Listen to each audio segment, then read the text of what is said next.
So I moved my mic upstairs and right next to my computer so I can work and record immediately after I finish that day's work. And it seems to be working a lot better. I remember everything I've done that day and it looks a lot better. But I want to say thank you to everybody who has been commenting and supporting us on Twitch or on YouTube or even joining our Discord. Stone, you've done a fantastic job revamping our whole Discord channel, and you made it much more fun than Dhruv and I can ever do. I also want to thank everybody that has been supporting us since NEN, and of course you have seen I've drawn a card for you, and I don't know, I'm gonna draw Matt next, and for anybody who is interested, just let me know. And of course, if you have been supporting us for a while, definitely let me know. And here we go for this week. Dear Diary, it's Monday and I'm going to be busy later, so I decided to finish what I had to do early. Specifically, we are planning to start working on the NPCs in the dungeon. That's where we're going to be testing it. So I had to make the bear skeletal. And I already made the skeletal knight and redid the animation. But this weekend, weekend end today, I also made two new characters. Well, old characters, the Dama Bears. One is Annie, the Dama Bear, and also who already actually appears in the dungeon. And the other one is Gina, who is a Eskimo bear, but she's going to be our blacksmith in the dungeon. I think you guys should see the animation up above. And yeah, I think I did quite a lot today. I also redid several animations and I decorated the blacksmith, so it actually looks like a blacksmith hut. Dear Diary, so today Dhruv and I started working on the mini boss. We really like the Diablo 3 and Diablo 2 mini bosses, so we decided to put something similar in our dungeon, and of course that's gonna appear in our main game. We're trying to set up everything until we work on the enemy confrontation. While Dhruv was working on that, I actually had to fix a lot of the dungeon rooms. A lot of the damage colliders were off, and I made a new room.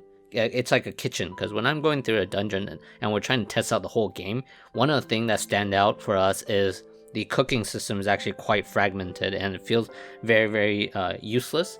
So that's what we're trying to fix, and I still feel like it's not done, and I'm probably still gonna keep on working on that tomorrow. But I did make a mini boss particle, and I think it looks pretty nice. Dear Diary, on Wednesday, it's a bit slower, but I made a new healing base because when I was going through the dungeon, it just seems impossible to heal up, and once you get hit once or twice, you're pretty much not going to be able to beat the boss.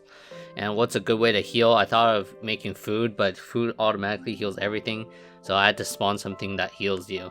It actually fits the thing really, really well, and since I was doing a healing base, I saw that a lot of the old breakable objects uses the old interactable particle that I made a year ago. So I updated everything and also the parts, and I think it looks pretty good.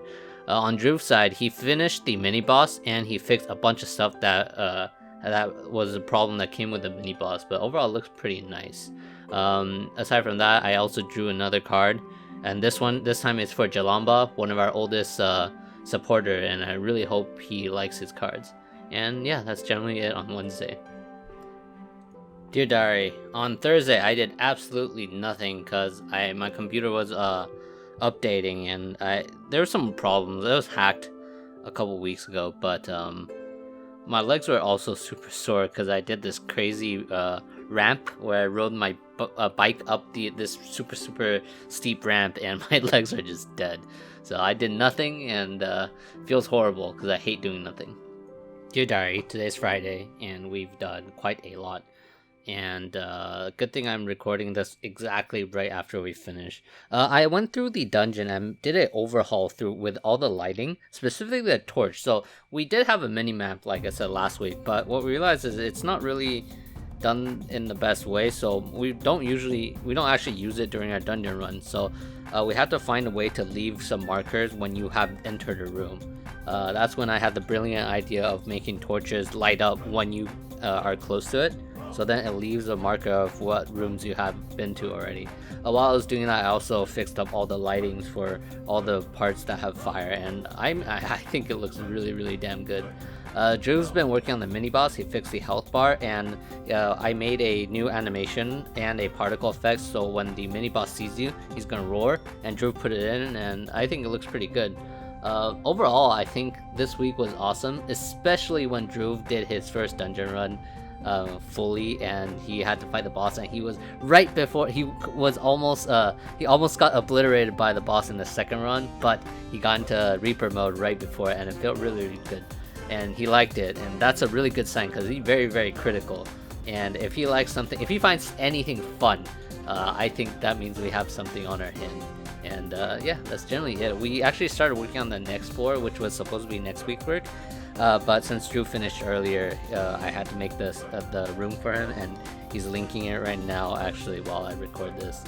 And yeah, I'm very excited to see where this is going, and actually a couple of our longtime supporters will be getting the dungeon portion of Brave Eduardo soon, so maybe, who knows, if you leave a comments down below, maybe we'll think about trying to invite all of you guys to join this. And I'll see you guys next week. Bye.